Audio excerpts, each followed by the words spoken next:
आणि थेट जाऊयात, नवाब मलिक बोलतायत।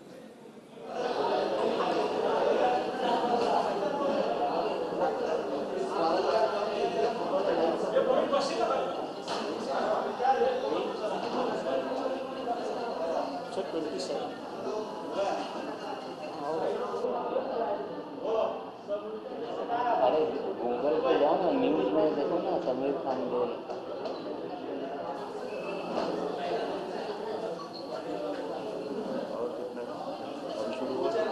क्या शुरू 11 बजे शुरू करते हैं। दादा को ऊपर टाइम लगेगा ना, अभी आधे घंटे में खत्म करो।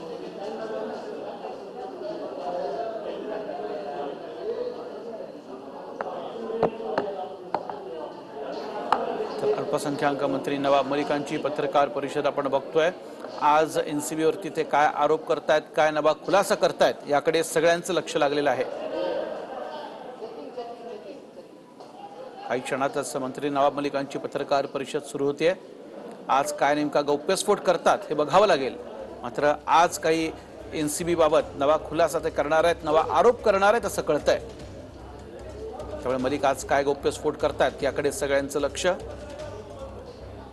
गेले काही दिवस आपण बघतोय सातत्यानं पत्रकार परिषदा घेऊन नवाब मलिक एनसीबी वरती निशाणा साधतायत, घणाघाती आरोप करतायत आणि दरम्यान एनसीबी कडनं देखील त्यांना उत्तर दिलं जात आहे। त्यामुळे आज कुठला नवा गौप्यस्फोट केला जातो हे बघावं लागेल।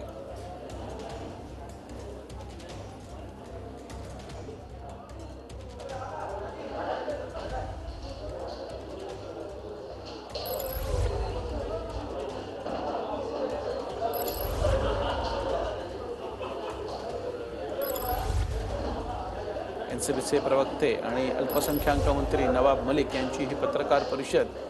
आज कोणकोणते खुलासे करतायत, कुठले कुठले आरोप एनसीबी वरती करतायत हे बघणं महत्त्वाचं आहे। मधल्या काळामध्ये आपल्याला माहिती आहे क्रूजवरच्या ड्रग्ज पार्टी प्रकरणी अनेक गंभीर स्वरूपाचे आरोप नवाब मलिकांनी हे एनसीबी वरती केलेले होते। काही व्हिडिओज देखील त्यांनी त्यावेळेला दाखवले होते। त्यानंतर एनसीबी कडनं त्यांना त्या संदर्भात उत्तर देखील दिलं गेलं। त्यामुळे आणखी काही नवा खुलासा आणि गौप्यस्फोट नवाब मलिक आजच्या या पत्रकार परिषदेतनं करणार आहेत असं कळतंय।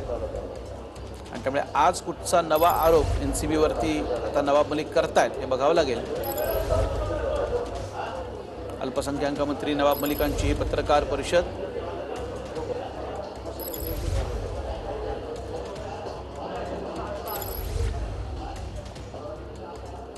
आज की इस प्रेस वार्ता में उपस्थित राष्ट्रवादी कांग्रेस पार्टी के हमारे प्रवक्ता क्राइस्ट कास्ट्रो जी, चौहान जी और इस प्रेस वार्ता में आए हुए सभी पत्रकार भाई और बहनों, आपको सवेरे सवेरे कष्ट दिया गया कुछ अधिक जानकारी मुहैया कराने के लिए। जैसा कि आप अवगत हैं, पिछली 6 तारीख को हमने प्रेस कॉन्फ्रेंस में एनसीबी को लेकर कुछ सवाल खड़े किए थे, जिसमें केपी गोस्वामी का मामला था, मनीष भालूशाली का मामला था, बीजेपी के नेताओं से उनके संबंध का मामला था। और उस प्रेस कॉन्फ्रेंस में आप लोगों ने मेरे दामाद का सवाल मुझसे पूछा था।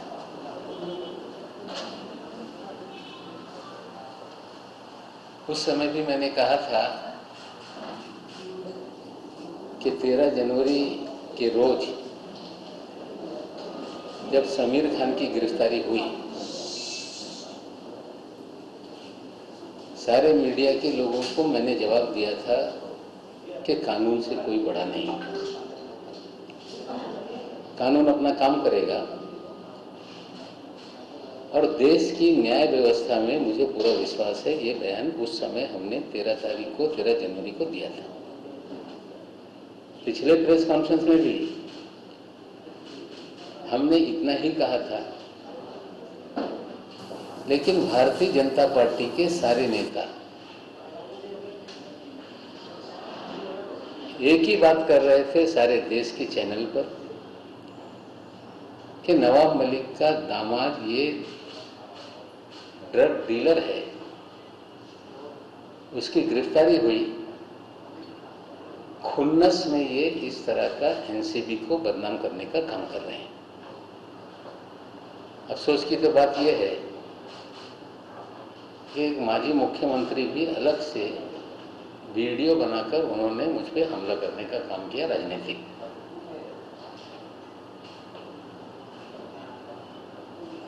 लेकिन 27 तारीख के दिन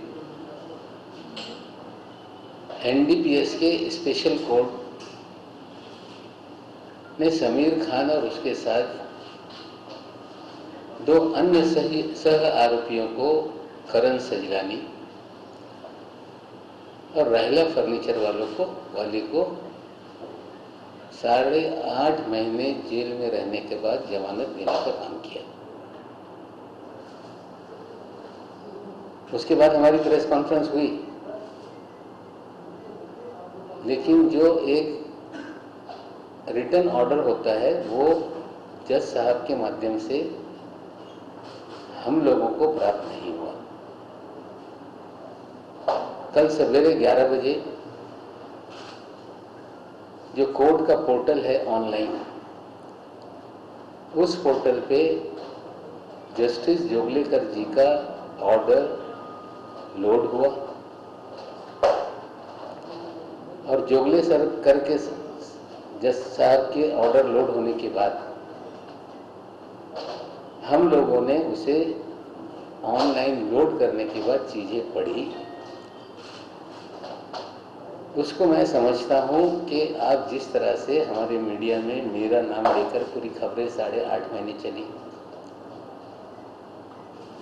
मेरे दामाद को 8.5 महीने जेल में रहना पड़ा और एक उनकी बीवी जो मेरी बेटी है वो अलग ट्रॉमा में थी, उसके 2 छोटे छोटे लड़के जो अलग तरह से उनके दिमाग पे असर हुआ, वो समाज में किसी से मिलने के लिए तैयार नहीं, सिर्फ या मेरे घर पे या मेरी दूसरी बेटी है उसके घर पे या घर के 4-6-10 लोगों के अलावा वो किसी से मिलते नहीं। इस तरह का हालात घर में है। लेकिन कल जो आदेश आया उससे पहले की घटनाक्रम मैं आपके सामने रखना चाहता हूं।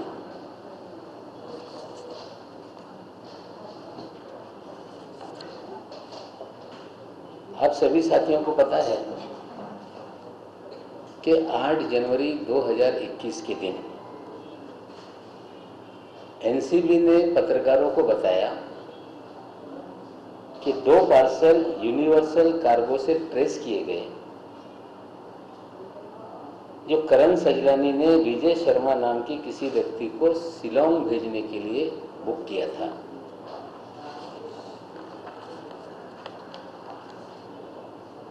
नौ जनवरी के दिन करण सजलानी जो बांद्रा में रहते हैं उनके घर पर रेड की गई और एनसीबी ने पत्रकारों को बाकायदा प्रेस रिलीज निकालकर 200 किलो गांजा बरामद किया गया है। इस तरह से खबर आप लोगों को 9 तारीख को दी गई। उसी 9 तारीख के दिन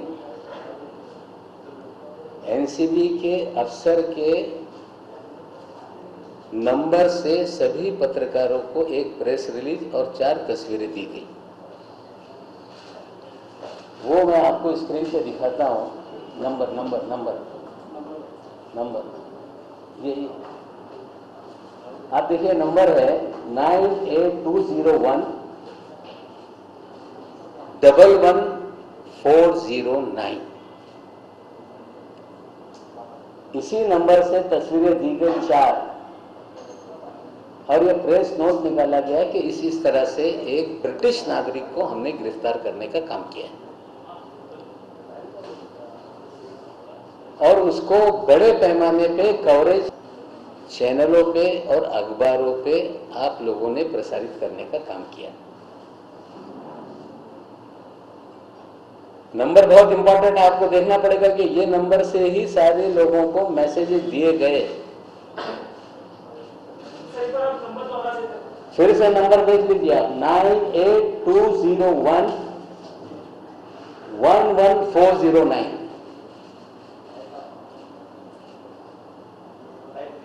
लाइव चालू करो। जो तस्वीरें थी वो रिपब्लिक टीवी पे 7.5 ग्राम, और उस महिला को उसी दिन जमानत दे दी गई।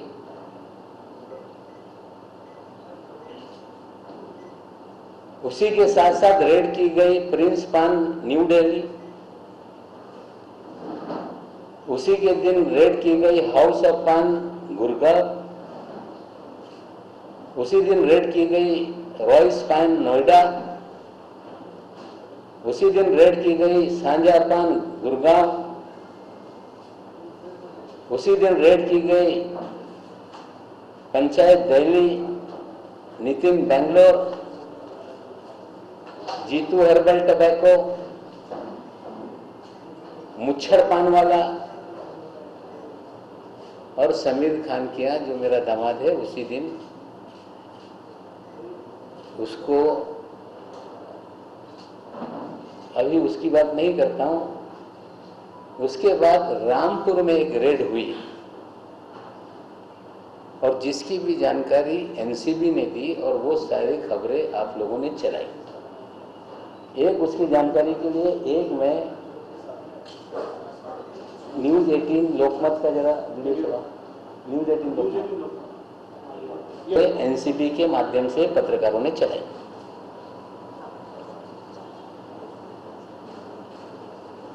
आपकी जानकारी के लिए बताना चाहता हूं कि मेरा दामाद जो बांद्रा में रहता है, 9 तारीख को हमारी एनिवर्सरी थी। सारे परिवार को हम लोग साथ में खाना खाने जाते हैं, हमने खाना खाया और 13 तारीख के दिन उसके बाद मुझे एक पत्रकार साथी है, उनका फोन आया कि सुबह लगभग 9:30 पौने 10 बजे कि आपके दामाद को एनसीबी ने कोई सम्मन किया है क्या, कोई ड्रग के मामले में। मैंने कहा कि उसे क्यों सम्मन करेंगे, ऐसा गलत है, अगर कुछ है तो मामला गंभीर हो सकता है।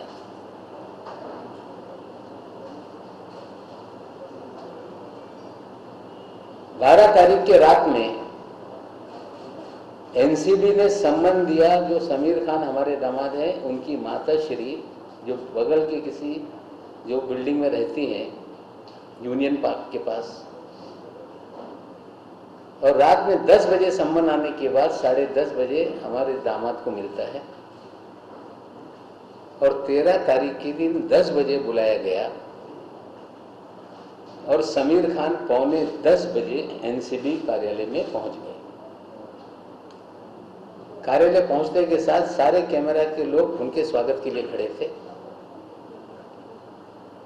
सारे चैनलों पे खबरें चलने लगी कि नवाब मलिक के दामाद को सम्मन, और उसकी तस्वीरें सारे चैनलों पे दिखाई जाने लगी। शाम होते होते फिर खबर आई, फिर उसी नंबर से लोगों को मैसेज दिया गया कि 27A में समीर खान ये ड्रग पैडलर है, बड़ा रैकेट चलाता है, इंपोर्ट करता है, और उसे 27A में गिरफ्तार कर लिया गया। एज यूजुअल हम लोग गए, वहां से जेल कस्टडी हो गई। जेल कस्टडी के बाद हमने जमानत याचिका लगाई, याचिका रिजेक्ट हो गई। हाई कोर्ट में गए, हाई कोर्ट में 6 महीना जिस दिन पूरा होने वाला था उस दिन सुनवाई लगी और एनसीबी ने कहा कि हम 7 तारीख को चार्जशीट फाइल कर रहे हैं। 3 महीना पहले वाला 7 तारीख, जिस दिन 6 महीना गिरफ्तारी के बाद 9 तारीख के बाद जो 6 महीना पूरा हो रहा था, 7 तारीख के दिन, उस दिन चार्जशीट फाइल करेंगे। हाईकोर्ट ने कहा कि आप अब लोअर कोर्ट में जाइए। फिर लोअर कोर्ट में हमने बेल एप्लीकेशन लगाई। 3.5 महीने एनसीबी ने टाला-टाल करने का काम किया। तारीख लगती तो सर पांडे नाम के एक वहां पे पीपी है, वो कहते हैं कि आज मुझे टाइम नहीं है। जज साहब ने कहा कि कल सुन लेते हैं, बोले कल मैं आऊंगा नहीं। कहने का अर्थ यह है कि उस सुनवाई को 3.5 महीने तक चलाना पड़ा और एनसीबी ने भरपूर कोशिश की कि जितना टाइम बाय हो सकता है इसमें किया जाए, लेकिन अल्टीमेटली जमानत हो गई और 12 तारीख के दिन जज साहब ने दस्तखत किया और दस्तखत करने के बाद कल लोड 13 तारीख के दिन हुआ और चीजें आई। वो चार्जशीट जो है, वो जो ऑर्डर है, मैं आप लोगों को अभी उस पर शेयर करता हूं। उसके अंदर 2 पैराग्राफ बहुत इंपॉर्टेंट है।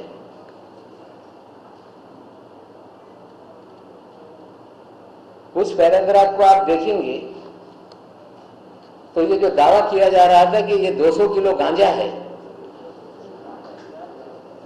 ये पूरी तरह से कोई 200 किलो गांजा उसमें नहीं मिला। कुल मिला के 7.5 ग्राम शाइस्ता फर्नीचर वाला के पास जो मिला वो मैरिजुआना है। 1 किलो वेजिटेटिव है, इस तरह का पॉजिटिव रिपोर्ट है। मैं वो भी रिपोर्ट भी आप लोगों के सामने सीए रिपोर्ट करूंगा। बाकी सारी चीजें, ये हर्बल टबैको है, इस तरह से रिपोर्ट में आया है। मैं सीए रिपोर्ट आपको साझा कर देता हूं। सवाल सबसे पहले ये खड़ा होता है कि इतनी बड़ी एजेंसी है एनसीबी, वो तंबाकू और गांजे में फर्क नहीं कर पाती है। ये बड़ा अचंभव का सवाल है। मेरी जानकारी है कि इस तरह के केसेस में जो भी एजेंसीज काम करती है, उनके पास इंस्टेंट टेस्टिंग का एक किट होता है, जिससे टीएससी केमिकल लेवल देखकर वो तय कर सकते हैं कि ये एनडीपीएस एक्ट में कवर होने वाली कोई पदार्थ है या नहीं। इसका मतलब है कि ये सारी चीजें उन्होंने चेक की, गांजा नहीं था और लोगों को फ्रेम करने का काम किया गया। ये मैं नहीं कहता हूं, ये पूरी तरह से ये जो कोर्ट की रिपोर्ट है ये कहती है। जो धाराएं लगाई गई 27A की, वो लागू नहीं होती।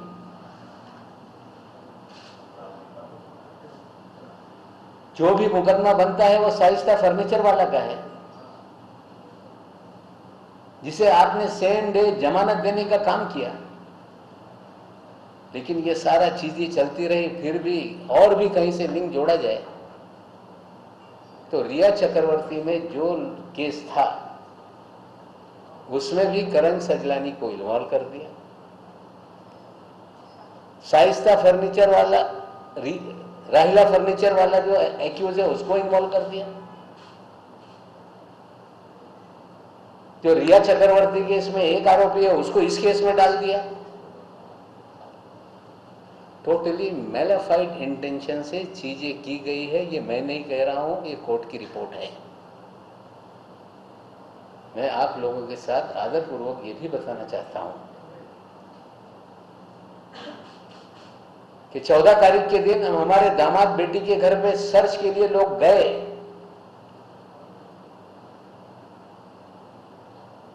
बेटी के पैर में चोट लगा था, मेरे घर पे आ गई थी।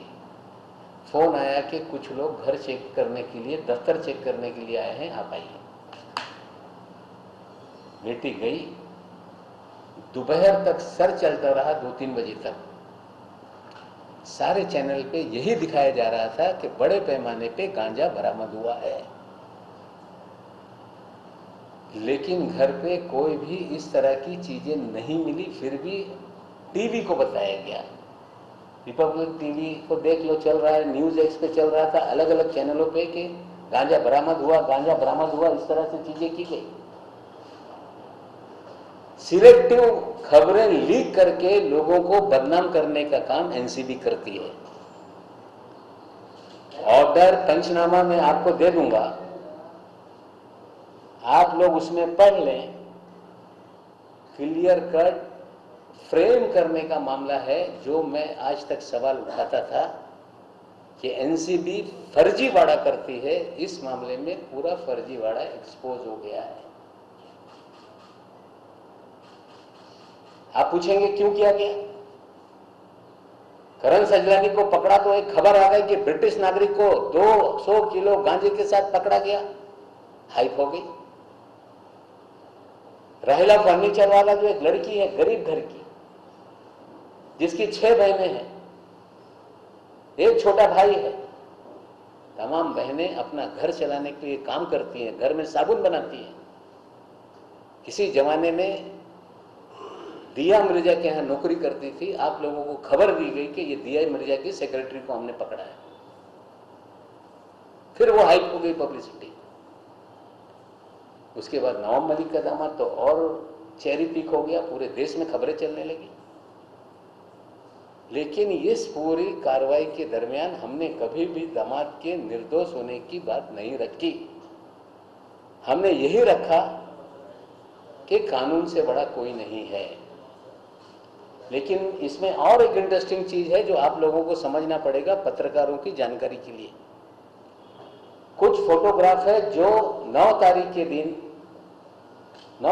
दिन जो लोगों को दिए गए, बोले पत्रकारों ने खींच लिया होगा, बोले करण सजलानी के घर पे पत्रकार घुस के जबरदस्ती खींच रहे थे। और उसका भी कोर्ट में जो रिप्लाई फाइल किया है एनसीबी ने, उसकी भी जानकारी मैं आपको अभी देता हूं। वो कह रहे हैं कि ये हमने नहीं, ये पत्रकारों ने घुसकर फोटो उतारा है। मतलब आपको एक तरफ चीजें दी जाती है, सिलेक्टिव खबरें बनाई जाती है, झूठे खबरें प्लान करके खबरें छपाई जाती है, और उसके बाद ओनस लेने के समय आप लोगों पे ओनस डाला जा रहा है। मैं आपको फिर बता रहा हूं, जो ऑर्डर आया है, इस ऑर्डर में हमारे दामाद को फ्रेम किया गया। ये पूरी तरह से चीजें सामने आ रही हैं। उसने तय किया है कि वो हाई कोर्ट में मामला क्वैश करने के लिए जाएगा, और जल्द ही सारे वकील तैयारी कर रहे हैं, मामला हम क्वैश करेंगे। आज बहुत ज्यादा मैं कुछ बताना नहीं चाहता था, इसीलिए आप लोगों के सामने ये हकीकत मैंने रखी कि भारतीय जनता पार्टी के सारे नेता दामाद का सवाल उठा रहे थे। आप सभी लोगों ने बार बार दामाद को लेकर सवाल उठाया, लेकिन कल के ऑर्डर के बाद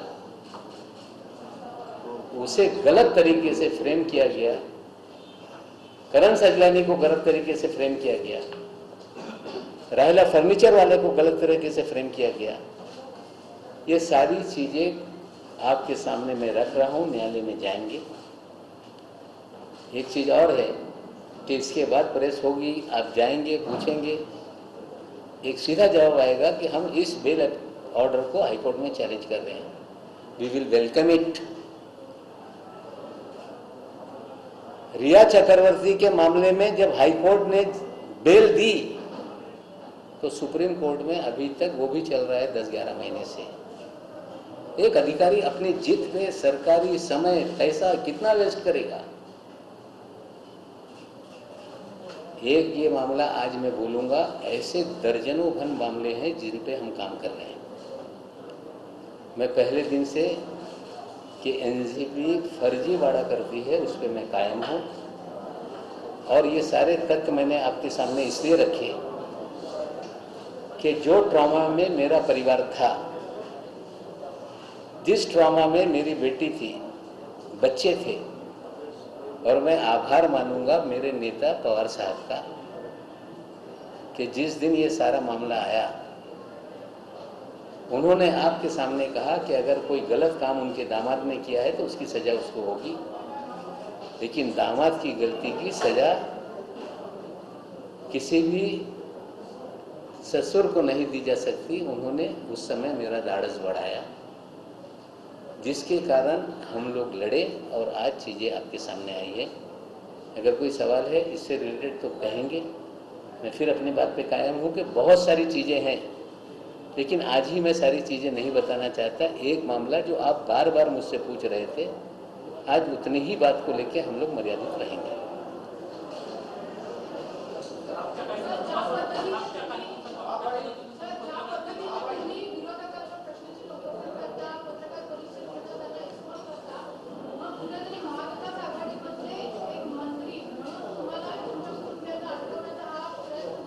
बघा, मी आधी पण बोललो होतो की जेव्हा यांच्याकडून भारती सिंगला अटक करण्यात आली, काही लोकांना अटक करण्यात आली, मी याच्यावर प्रश्नचिन्ह निर्माण केलं होता आणि तेव्हाच काही पत्रकारांना यांनी सांगितलं होता आता हे आमच्या विरोधात बोलताय, यांना नीट करू. म्हणजे हे खाजगीतले विषय पत्रकारांनीही मला सांगितलं होता, यांच्या बरेचसे काही आहे पुढे आपण रिव्हील करू. आज इतकंच बोलून जे सत्य आहे तुमच्यासमोर आणलेलं आहे. पण आणखीन एक सांगतोय की कोणी कितीही बातमी पेरली तर त्याची सत्यता तपासली पाहिजे, हे पत्रकारांची जबाबदारी आहे. माझी मुलगी, माझ्या घरातले लोक, त्यांची जे बदनामी झालेली आहे त्या बाबतीत काही ते मग त्याची पण ते कारवाई करणार आहे, ते इंडिपेंडेंट आहे. पण मला तुम्ही सर्व लोक प्रश्न विचारत होते जवायांच्या बाबतीत, त्यासाठी कोर्टाने जे सांगितलेलं आहे ते खुलासाने केलं आहे.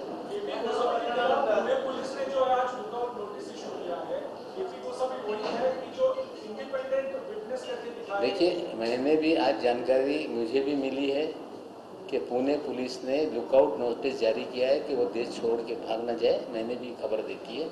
मुझे लगता है इतनी जानकारी काफ़ी है. अगर एक दो सवाल होंगे तो लेके.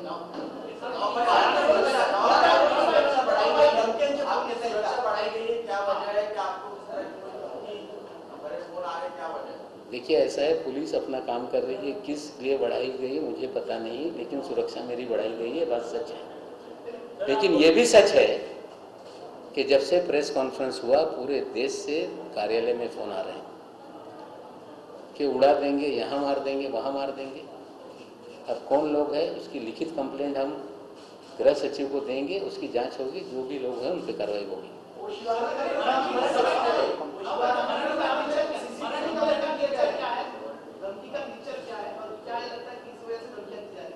नहीं, इसको लेके रेफरेंस देके बात की जा रही है सारी. जो जो चीज़ें हमारे दफ्तर में जो लोग बैठे जो फ़ोन रिसीव करते हैं उन्होंने कब बात किया, कितने बजे किया, किस नंबर से आया, वो सारी चीज़ें हैं. वो सारी चीज़ें लेटर में हम लिखेंगे, जब आप लोगों को मैं बता दूँगा.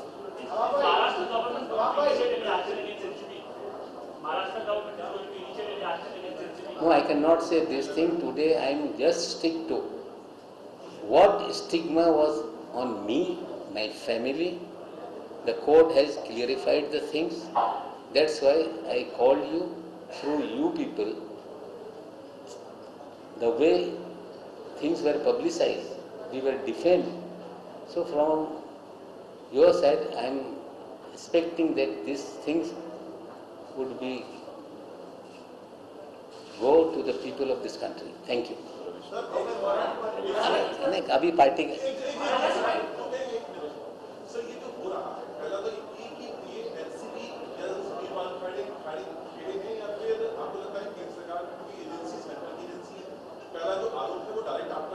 नहीं, देखिए, नहीं, सीधा सवाल है. सारी एजेंसियों का इस्तेमाल करके लोगों को डराना, दबाव बनाना, बदनाम करना. पहले दिन से मैं अपनी बातों पे कायम हूँ कि सरकार को कैसे बदनाम किया जाए, उसमें सारी एजेंसी के साथ साथ इस एजेंसी का भी इस्तेमाल हो रहा है. मुझे पता नहीं, उसकी जांच हो रही है, पुलिस रिपोर्ट देगी. Thank you. बातम्या पसरवून बदनाम करण्याचं काम एनसीबी करते असा थेट आरोप नवाब मलिक यांनी पत्रकार परिषदेतून केलेला आहे। त्याचबरोबर 13 जानेवारीला समीर खानला अटक केली होती आणि खोट्या आरोपात माझ्या जावयाला अडकवलं गेलं असं देखील नवाब मलिक म्हणाले आहेत। तोपर्यंत जर तुम्ही मधल्या पुढच्या खोडच्या जर मोकळ्या केल्या तर ते प्रवेश करणारे पुढे येऊन बसतील आणि हे कॅमेरे जर मागे गेले तर